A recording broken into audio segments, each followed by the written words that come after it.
Location, quality, the best. Price, lowest. Stepstone presenting luxury 2 BHK Thinnai apartment, just 69 lakhs, near Porur Kattupakam. Audi offer registration free.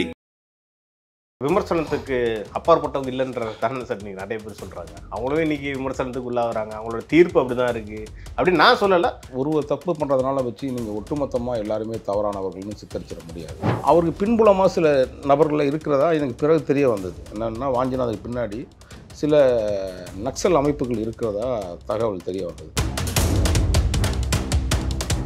திமுக வந்து ஒரு பிராமண ஜட்ஜுங்களை வந்து target பண்ணுறான்னு நீங்கள் சொல்லிங்க. அந்த குற்றச்சாட்டு நான் பாருங்க, திமுக டைரெக்டாக அவனை டார்கெட் பண்ண சொல்ல மாட்டேன். இப்போ ஒருத்தரை கூப்பிட்டு வந்து காலி பண்ணணும்னு முயற்சி பண்ணுறீங்க, அதுக்கு உனக்கு பின்புலமாக ஏதோ ஒரு செயல்பாடு இருக்குது. அந்த செயல்பாடை நீங்கள் காமிச்சு நீதிபதியில் மிரட்டாதீங்கன்னு. அரசியல் பிரஷரை வந்து ஒரு நீதிபதிக்கு வந்து அதை கண்டு அஞ்சுறாங்கன்னா ஜட்ஜஸ் ஏன் சார் அவங்க அதை பார்த்து அஞ்சிடும்? அவர்கள் தான் மனிதர்கள் சார்.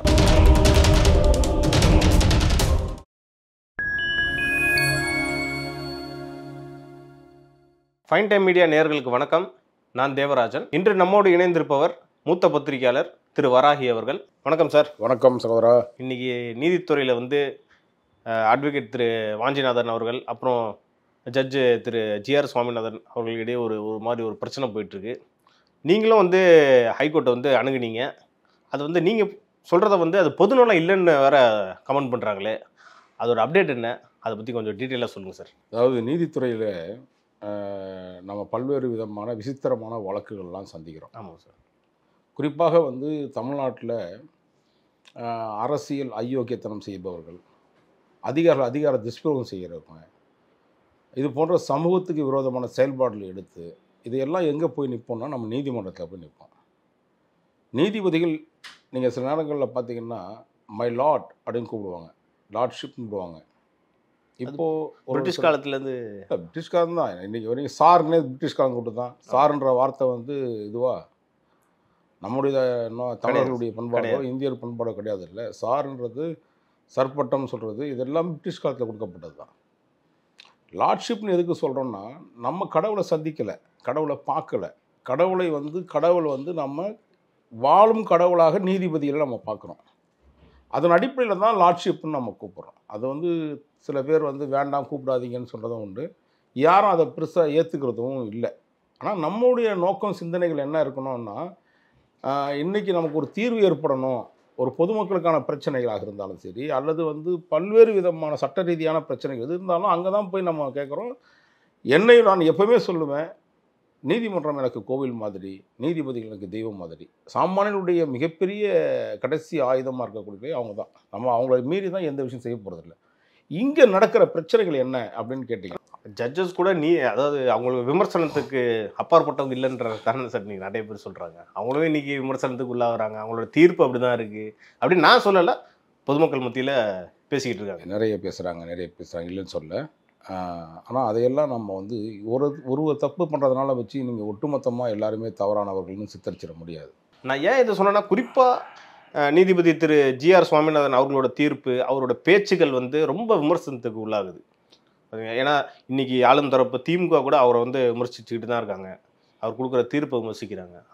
அது எப்படி சார்? இது திமுக அதிமுக ரெண்டு வேறுபாடுகள் உண்டு.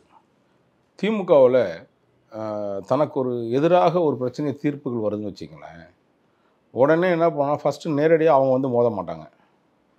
இந்த கிளைக்கழகம் மாதிரி இந்த தீகா, இந்த இன்னும் 2-3 அமைப்புகள் இருக்குது கூட்டணி கட்சிகள் மூலமாக. கூட்டணி கட்சிகள் இன்னும் டுபாகூர் அமைப்புகள் 4-5 இருக்கும். அதெல்லாம் வச்சுக்கிட்டு லெட்டர்பேடு இதை வந்து விமர்சனம் பண்ண வைப்பாங்க, நீதிபதிகளை விமர்சனம் செய்ய வைப்பாங்க. அந்த விமர்சனம் என்பது அவர் மனசை வந்து நோகடிக்கும். எப்பவுமே தனி மனிதனுடைய விமர்சனம் என்பது அது ரொம்ப ஈஸியாக அவங்க பண்ணுவாங்க. அது திமுக மட்டும்தான் பண்ணது நீங்கள் உறுதி. அது திமுக அது. அதிமுக அதை பண்ண மாட்டாங்க. நீங்கள் ஒரு விஷயம் கேட்டுங்க, அம்மையார் ஜெயலலிதா அவர்களுடைய மேலே ஒரு குற்ற வழக்கு வந்ததுக்கப்புறம் எந்த இடத்துலையுமே அந்த அம்மா யாரையும் நீதித்துறையோ நீதிபதிகளையோ விமர்சனம் செஞ்சது கிடையாது. அந்த தொண்டர்களும் இந்த வரையும் செஞ்சது இல்லை. இல்லை சார், எனக்கு இருந்த ஒரு நினைவு என்னென்னா, அம்மையார் ஜெயலலிதாவுக்கு எதிராக ஒரு நீதிபதி ஒரு தீர்ப்பு வழங்குறார். அவங்க வீட்டில் வந்து கரண்ட்டை கட் பண்ணுறது, தண்ணியை கட் பண்ணுறதுன்ற மாதிரி ஒரு செய்திகள் நான் கேள்விப்பட்டிருக்கேன். அது எந்த அளவுக்கு உண்மைன்னு தெரியல. கேள்விக்கு பதில் சொல்ல முடியுமா அப்படின்னா, உங்களுடைய யூகத்துக்கு பதில் சொல்ல முடியுமான்னு யோசிக்கணும். இப்போ நீங்கள் கேட்குற கேள்வி நடந்ததா இல்லையான்னு எனக்கு என்னுடைய நினைவுக்கு தெரியல. அப்படி நடந்திருந்தால் அது தவறு. அது திமுக இருந்தாலும் சரி அதிமுக இருந்தாலும் அது தவறு தான். அதில் எந்த மாற்று கருத்தும் கிடையாது. நாம் எதுக்காக சொல்கிறோன்னா, ஒரு வழக்கில் ஒரு சின்ன ஒரு வழக்கு 2 தீர்ப்புகள் பார்த்துருக்கீங்களா? ஒருவன் ஒருத்தியை வலுக்கட்டாயமாக காதலித்து திருமணம் செய்வதற்காக முயற்சி எடுக்கிறான்னு ஒரு சின்ன வழக்கு. அந்த வழக்கில் என்ன சொல்லுவாங்கன்னா, கீழமை நீதிமன்றம் அது சரி என்று ஒன்று சொல்லும், மேலமை நீதிமன்றம் அது விடுதலை செய்கிறேன்னு சொல்லும். இது வந்து எல்லா இடத்துலையும் ஒரு வழக்கு தான், 2 தீர்ப்பு, 2 நீதிபதியுடைய அவருடைய பார்வையில் எப்படி தோணுதோ ஆதாரம் இதெல்லாம் வச்சு பார்த்து தான் முடிவு பண்ணுவாங்க. அந்த மாதிரி இந்த வழக்கை பொறுத்தவரை என்னென்னு கேட்டிங்கன்னா, வழக்கறிஞர் திரு வாஞ்சிநாதன் அவர்கள் இதுக்கு முன்பாக அவர் வந்து பல போராட்டங்களை பண்ணதாக அவர் சொல்லிக்கிறாரு. ஒரு சுமத்தப்பட்டு அவர் எஃப்ஐஆர்லாம் போடப்பட்டு கைது செய்யப்பட்டதெல்லாம் இருக்கும்போது அவருக்காக வாதாடியவர் தான் ஐயா இப்போ இருக்கக்கூடிய ஜிஆர் சுவாமிநாதன் அவர்கள். வாதாடி அவரை விடுதலையும் பெற்றுக் கொடுத்துருக்காருன்னு பிணை பெற்றுக் கொடுத்துருக்காருன்னு சொல்லியிருக்காங்க. அப்படியாப்பட்ட ஒரு நபர் அவருக்கு பின்புலமாக சில நபர்கள் இருக்கிறதா எனக்கு பிறகு தெரிய வந்தது. என்னென்னா, வாஞ்சிநாதனுக்கு பின்னாடி சில நக்சல் அமைப்புகள் இருக்கிறதா தகவல் தெரிய வந்தது. அது இருக்கட்டும், அது ஒன்றும் பிரச்சனை கிடையாது. ஏன்னா உளவுத்துறை அது பார்த்துக்கிட்டோம், நமக்கு அது வேலை இல்லை. ஒரு நீதித்துறை தனக்கு ஆதரவாக எனக்கு எதிராக தீர்ப்பு வரும்போது உடனடியாக அவங்களே வந்து தெளிவாக அடிச்சு விட்டுறாங்க. நீ ஜாதி, அந்த ஜாதி, இந்த ஜாதின்னு அடிச்சு விட்டுறாங்க. நீங்கள் நீதித்துறை நீதிபதிகள் எப்போவுமே நான் பார்த்துருக்கேன். அதாவது இவரை குறிப்பாக இன்னும் சொல்லப்போனால் பிராமணர்கள்னே சொல்லி இவரை ரொம்ப சப்போர்ட் பண்ணுறாருன்ற மாதிரிலாம் பேசியிருக்காங்க. எனக்கு அந்த மாநாட்டில் கூட அவர் பேசியிருந்தாரு சார். இந்த மாநாட்டில் இப்போ ரீசெண்டாக ஒரு மாநாடு நடந்துச்சு, அங்கே கூட வந்து ஒரு கிட்டத்தட்ட அந்த சாதிய போக்கும் மாதிரி தான் பேசின மாதிரி நிறைய பேர். எந்த விஷயத்தை சொல்கிறீங்க? யார் பேசணும்னு சொல்கிறீங்க? திரு ஜிஆர் சுவாமிநாதன் அவர்கள் ஏற்கனவே நடந்த கேஸ், ஒரு ஆக்சிடென்ட் கேஸ்ன்னு நினைக்கிறேன், அதை கூட பற்றி ஒருத்தர் பேசியிருந்தாரு. அதுக்கு வந்து எதை சம்மந்தப்படுத்தி பேசினார்னா, ஒரு சாதிய ரீதியாக அப்படி பேசினதை தான் வந்து விமர்சனத்துக்குள்ளாச்சு. என்னுடைய அறிவுக்கு எட்டாத மாதிரி இது வரையும் வந்து விமர்சனங்கள் யார் வேணால் பண்ணலாங்க. விமர்சனம் வந்து நீங்கள் இங்கே உட்காண்டிருக்கும் போது 1000 விமர்சனம் உங்கள் செல்ஃபோனில் வந்துடும் நீங்கள் பேசிகிட்டு இருக்கும்போது. இப்போ எப்படி இந்த கூலி படம் ரிலீஸ் ஆச்சுன்னா பண்ணுறதுக்கு முன்னாடி டக்குன்னு பார்த்தீங்கன்னா படத்தை விட்டு வெளியே வந்துருக்க மாட்டான், அதுக்குள்ளேயே இவனுங்க உட்காரும் போதே டைப் பண்ணி போட்டுருவானுங்க. அதெல்லாம் பெரிய விஷயம் இல்லை. அதெல்லாம் 200 ரூபா கொடுத்தீங்கன்னா திமுககாரன்னு அதுக்காக வேலை செய்யறதுக்கே வச்சுருக்கான், 200 ரூபா ஊபிஸுக்குன்னு சொல்கிறதுக்கு. இது எதுக்கு சொல்ல வரேன்னா, சம்மந்தமே இல்லாத ஒரு நபர் வந்து அவர் மீது சாதியை பூசுகிறாங்க.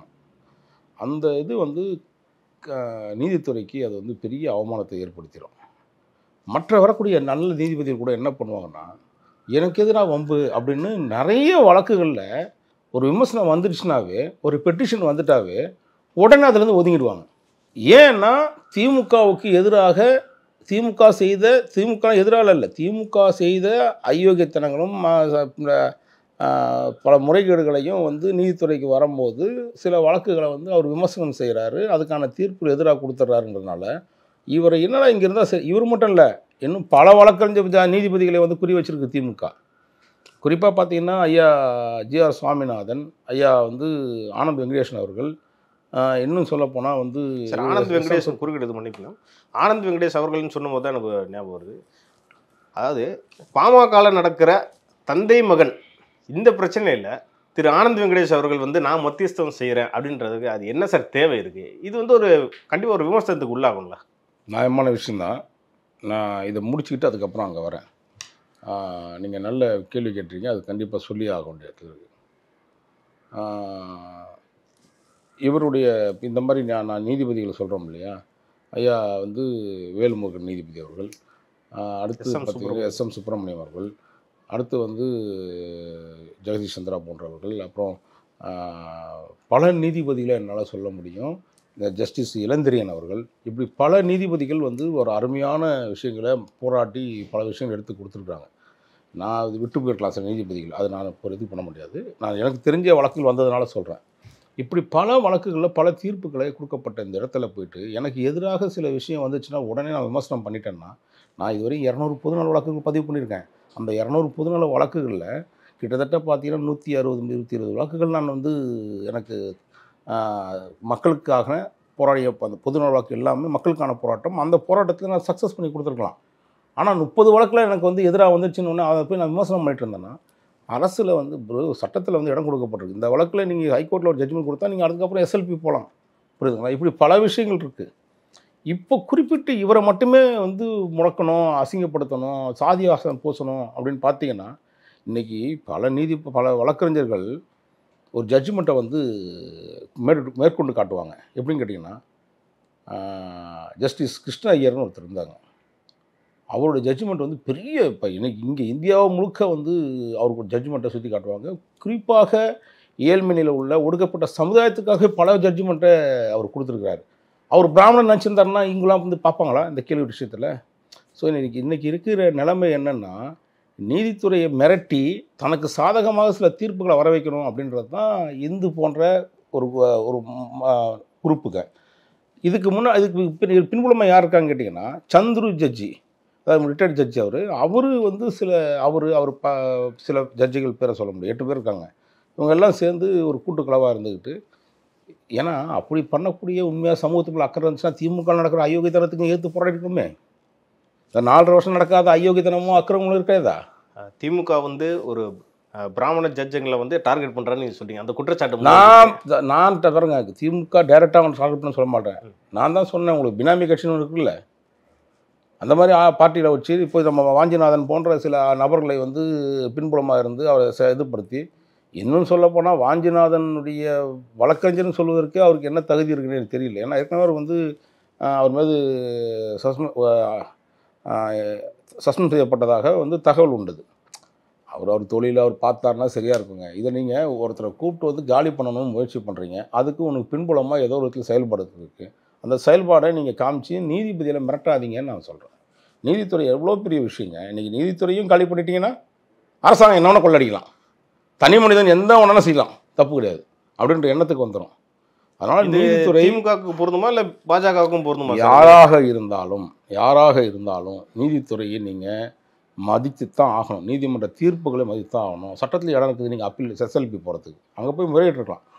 உடனே அவரை பற்றி விமர்சனம் செய்கிறது, உடனடியாக வந்து வாட்ஸ்அப்பில் போடுறது, அதை அசிங்கப்படுத்தணுன்ற நோக்கம் இருந்ததுன்னா நான் ஏன் அந்த வழக்கில் வரப்போகிறேன், ஒதுங்கி போயிடுறேன் அப்படின்னு சொல்லிட்டு போயிடுவாங்க இல்லையா? அந்த நோக்கம்தான்.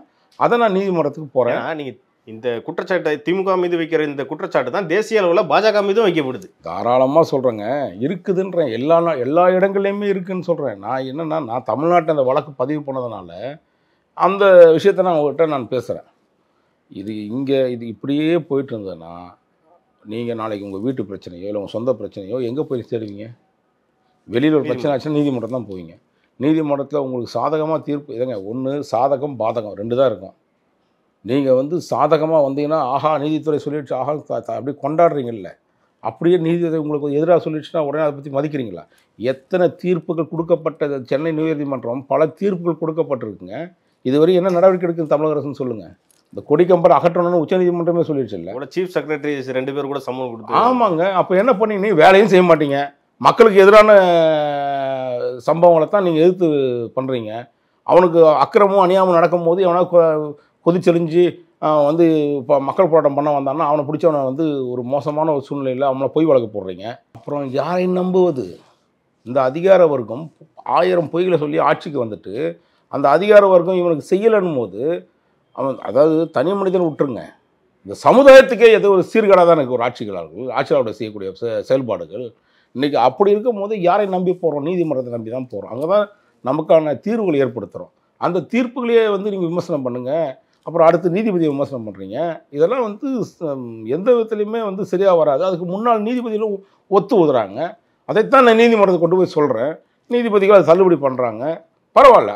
அதுக்கு எனக்கு அரசியல் பிரஷரை வந்து ஒரு நீதிபதிக்கு வந்து அதை கண்டு அஞ்சுறாங்கன்னா அது நம்ம ஜட்ஜஸ் ஏன் சார் அவங்க அதை பார்த்து அஞ்சணும்? ஏன்னா அவங்களுக்கான பவர் அதிகமாக இருக்குது. அவர்களும் மனிதர்கள் சார், அவர்களும் மனிதர்கள் தான் சார். அதிகாரம் இருக்குல்ல, அதிகாரத்தை வந்து சில பேர் வந்து வேலை செய்வார். நான் சொன்னேன் சந்துரு ஜட்ஜி, இதுக்கு முன்னாடி ஒரு சம்பவம் நான் ஒரு தலைமை நீதிபதியில் அமர்வில் இருக்கும்போது அவர்கிட்ட வழக்கு வந்துச்சு. அன்றைக்கி அவர் தீர்ப்பு சொல்லலை. ஆனால் அவர் ரிட்டையர்ட் ஆனதுக்கப்புறம் பார்த்தீங்கன்னா அவர் வந்து அந்த வழக்கு சம்மந்தமாக ஜென்ரலாக ஒரு விஷயம் சொல்கிறார். இது வந்து நீதிமன்றத்துக்கு பவர் இருக்குதுன்னு சொல்கிறார். அன்றைக்கி உங்கள்கிட்ட பவர் இருக்கும்போது அந்த விஷயத்தை செஞ்சு தரலை. புரியுதுங்களா? அந்த மாதிரி நிறைய விஷயங்கள் நம்ம விமர்சனம் பாருங்கள். விமர்சனம் என்பது எல்லாரும் விமர்சனம் பண்ணலாம். கருத்து சுதந்திரம் இருக்குது, கருத்து சுதந்திரத்தை காப்பாற்றலாம். ஆனால் நீதிபதிகள் சொல்லக்கூடிய விஷயங்களை நம்ம ஏற்றுக்கொள்ளலாமா ஏற்றுக்கொள்ளக்கூடாதான்றதெல்லாம் கிடையாது. தீர்ப்பு கடைசி அத்தியாயமே நீதிமன்றம் தான். அப்ப நீதிபதிகள் வந்து ஒரு சார்பு நிலை எடுக்கிறதுனால அரசியல் வந்து இங்கேருந்து ப்ரெஷர் வருதுன்னு நினைக்கிறீங்களா? என்ன சார்பு நிலை எடுத்தார்கள்னு சொல்லுங்களேன். இல்லை சார், ஒரு எடுக்க வாய்ப்பு இருக்கலாம். எங்கே எடுத்திருக்காங்கன்னு சொல்லுங்கள். எந்த நீதிபதி எடுத்திருக்காங்க சார்பு நிலைன்னு சொல்லுங்கள். ஏதோ ஒரு சூழ்நிலையில் ஏதோ ஒருத்தர் சொல்லணும்ல. இப்போ நீங்கள் ஆரம்பிக்கும் போது இப்போது ஐயா ஆனந்த வெங்கடேசன் அவர்கள் மேட்டரை எடுத்தீங்க. அது எப்படி பாமக இஷ்யூவில் ஒரு அப்பா புள்ள பிரச்சனைக்கு பஞ்சாயத்து பேசுகிறான்றாங்க அப்படின்ற மாதிரி தான் நீங்கள் சொன்னீங்க. அது பேர் பஞ்சாயத்தில் நீங்கள் இங்கே சமசரமான ஒரு தீர்வு முடிவுன்னு ஒன்று வச்சுருக்காங்க, பார்த்துருக்கீங்களா? நீதிமன்றத்தில் கணவன் மனைவி வந்து இப்போது பேச்சுவார்த்தையில் டிவோர்ஸ் போகிறாங்கன்னு வச்சுக்கங்களேன். அவங்கள வந்து பேச்சுவார்த்தை நடத்தணும், பேசி அவங்க குடும்பத்தை விளைச்சிடக்கூடாதுன்னு நினைப்பாங்க. எந்த ஒரு நீதிமன்றமும் குடும்பமும் அரசியல் கட்சியும் வேறு வேறு இல்லைங்க. அதுவே அரசியல் கட்சி குடும்பம் தானேங்க. அதுவும் ஒரு குறிப்பிட்ட சமுதாயத்தை சேர்ந்து அப்பா பிள்ளைகளை பிரச்சனை வந்துருச்சுன்னா அது என்ன பிரச்சனை? அங்கே நடக்கிறது வந்து நாடகமாக குடும்ப கட்சின்னு நீங்கள் ஒத்துக்கிறீங்க? உறுதியாக ஒத்துக்கிறேன். எனக்கு ஒன்றும் மாற்று கருத்து. அது குடும்ப கட்சி தான். இதெல்லாம் என்ன இருக்காது. அவங்களே இல்லைன்றாங்களே சார், நீங்கள் ஒத்துக்கிறீங்களே சார்? அப்புறம் குடும்ப கட்சின்றாங்க, குடும்ப கட்சின்றீங்க. உண்மை தானேங்க. இதுக்கு பிரைவேட் லிமிடெட் கம்பெனி தானேங்க. ஃபவுண்டர் அவராக இருக்கலாம், டைரக்டர் இவருனா அந்த டேரக்டர் தானே அன்புமணி அவர்கள். அது உள்ளுக்குள்ளே ட்ராவல் பண்ணால் நிறைய விஷயங்கள் வெளியில் சொல்லலாங்க. அதாவது அப்பாவா மகனான்னு பார்க்கறத விட மகன் வந்து இன்றைக்கி இளமையோட பல விஷயங்களை வந்து சுறுசுறுப்பாக நிறைய விஷயங்கள் செஞ்சிட்ருக்காரு. அவர் ஒரு சில விஷயங்கள் தவறு இருக்கும், தவறு இல்லாமல் இருக்கும். எனக்கு அந்த இயக்கத்து மேலேயே வந்து ஒரு தலைவர் மேலே ஒரு நல்ல அபிப்பிராயம் கிடையாது. நான் நிறைய வழக்குகள் அவங்க மேலே போட்டிருக்கேன். ஆனால் இன்றைக்கி தம்பி அப்படின்னு சொல்கிறாங்க இல்லையா, அவர் அண்ணன். இப்போ நம்ம இவர் அன்புமணி சொல்கிறாங்களே தம்பி தம்பி தம்பின்னு எல்லோரும் நிற்கிறாங்க, பெரியவங்க எல்லாம், அந்த அப்பாவோட வந்தவங்களாம். ஆனால் அப்பாவுக்கு இன்றைக்கி 87 வயசு ஆயிடுச்சு. இன்றைக்கி போய் நீங்கள் கட்சி நடத்த முடியணும்னு ஆசைப்படாதீங்க, நீங்கள் உட்காருங்கப்பா, நாங்கள் அறிவுரை கொடுங்கப்பா, நான் இறங்கி செயல்பாடு செய்கிறேன்ப்பான்னு சொல்கிறாரு.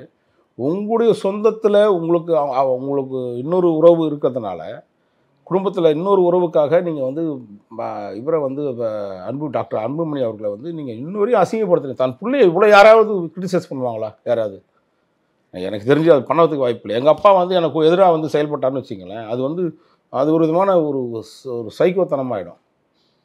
புரியுதுங்களா? ஒரு தன் பிள்ளையை பற்றி நான் மந்திரி பதவி வாங்கி கொடுத்தேன், அதை சொல்லி கொடுத்தேன், இதை பண்ணி கொடுத்தேன், அவனை நான் உட்கார வச்சு தப்பு, அவனுக்கு என்ன தெரியும் ஏதுன்னு அவரை பற்றி விமர்சனங்கள் பண்ணுறாரு பாருங்கள். வயதாகிடுச்சுன்னா தயவுசெய்து வீட்டில் தான் சார் உட்காரணும். உங்களை ஒரு நாள் கூட இன்றைக்கி மருத்துவர் அன்புமணி அவர்கள் வந்து விமர்சனம் செஞ்சதே இல்லை. நீங்கள் 1008 விமர்சனத்தை சொல்லிட்டீங்க, லட்சக்கணக்கான விமர்சனத்தை சொல்லிட்டீங்க. உங்களுக்கு வயசாகி போச்சு சார். நீங்கள் உடல்நிலை அவரை அப்பாவை நான்லாம் எங்கள் அப்பாவை காப்பாற்றணும் தான் பார்ப்பேனே தவிர, இந்த மாதிரி பொத்தி வச்சுக்கிட்டு உட்கார வச்சு பாருங்கன்னா ஊர் எல்லாத்துக்கும் விமர்சனம் பண்ணுறீங்க, எல்லா மீடியாவும் கூப்பிட்டு விமர்சனம் பண்ணுறீங்க. அப்போ நாளைக்கு நீங்கள் உங்களுடைய காலத்துக்கு பிறகு அவர் தலைமை ஏற்றா எத்தனை விமர்சனத்துக்கு ஒரு அரசியல்வாதியை உள்ளாவான்? உங்கள் அப்பாவே உங்களுக்கு இப்படி பண்ணுறாருப்பான்னு சொல்ல மாட்டான்னா? காரி உமிழ்றது முக்கியம் இல்லைங்க. ஆனால் நீங்கள் மல்லாகப்படுத்தி உமிழ்றீங்க பாருங்கள், அதுதான் தப்புன்னு நம்ம சொல்கிறோம். இளையோர் கூட்டம் வரணுங்க. அவரையும் வந்து ஏற்றுக்கிட்டான் மக்கள். எனக்கு சொல்கிறேன், எனக்கு நான் நிறைய பாமக மீது மிகப்பெரிய சில தலைவர்கள் மீது எனக்கு கருத்து வேறுபாடு உண்டு. இது அன்புமணி அவர்கள் உட்பட சொல்கிறேன். அன்புமணி இன்றைக்கி முக்கிய தலைவர்களில் மறுக்க முடியாத ஒரு தலைவர், படித்தவர், பண்பாளர். அதுக்கு எனக்கு பல விஷயங்கள் கருத்து வேறுபாடு இருக்குது. அதை நான் திரும்பவும் அதை தான் சொல்கிறேன்னா, அதையெல்லாம் தாண்டி அன்புமணிகிட்ட ஒரு மிகப்பெரிய ஒரு அரசியல் அறிவு என்பது இருக்குது. அவர் பறந்து விரிந்த ஒரு மனசு பார்க்கணும்னு நினைக்கிறாரு. அப்பாவை ஏதோ ஒருத்தில் ஒரு குரூப்பு ட்விஸ்ட் பண்ணி அவர் கொண்டு போய் நிற்க வச்சு அவரை அசிங்கப்படுத்துறதுக்காக முயற்சிக்கிறாங்க. ஊர் 2 பட்டா கூத்தாடிக்கு கொண்டாக்கணும்னு சொல்லுவாங்க.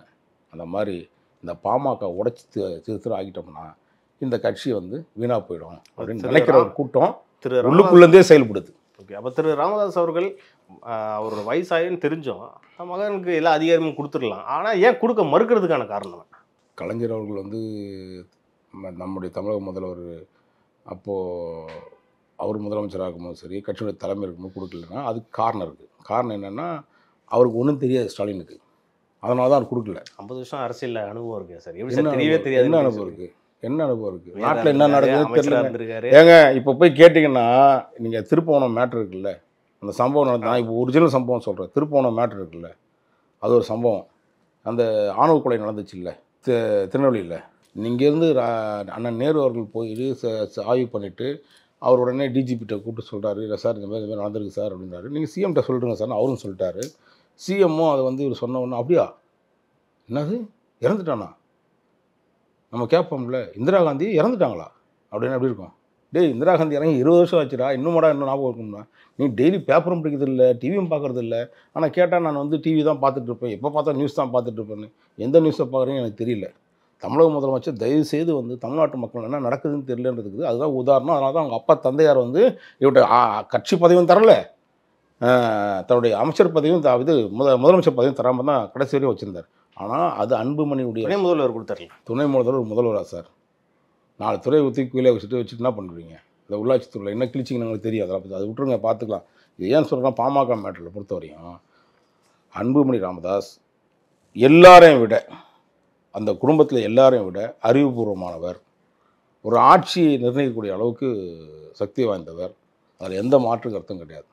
எனக்கு அது ஒரு போக்கு என்னென்னா, அந்த வன்முறை வேண்டான்றது தான் என்னுடைய நோக்கமே தவிர, அன்புமணியை நான் தலைவராக ஏற்றுக்குவதற்கு இன்றைக்கி இளைஞர் கூட்டம் நிறைய பேர் அந்த சமுதாயத்தில் இருக்குது. முதல்வர் மு க ஸ்டாலினை கம்பேர் பண்ணுறப்போ அன்புமணி அவர்கள், அதாவது ஒரு குடும்ப ரீதியில் பார்க்கும்போது இவர் வந்து திறமைசாலின்னு தான் நீங்கள் சொல்கிறீங்க சார்.